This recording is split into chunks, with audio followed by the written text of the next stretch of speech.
Donc, on va s'attaquer maintenant au périmètre de nos figures géométriques. Là, je suis parfaitement consciente que beaucoup de profs de maths n'aimeront pas, parce qu'habituellement, quand on travaille avec les périmètres, on peut aussi travailler avec des formules.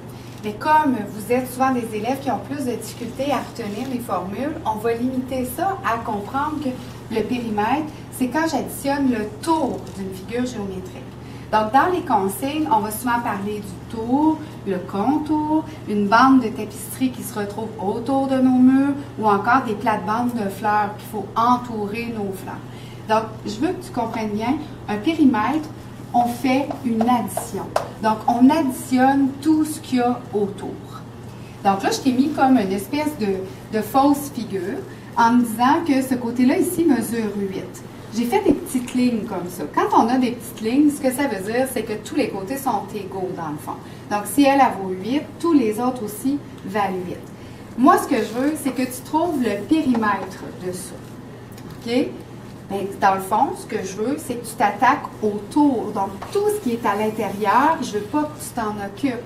Je veux vraiment que tu additionnes chacun des côtés. Donc, comme tous les côtés sont égaux, celui-là vaut 8, lui aussi, lui aussi, lui aussi, lui aussi, et lui aussi. Donc, logiquement, on pourrait faire 8 plus 8 plus 8 plus 8 plus 8 plus 8, et j'arriverai au périmètre.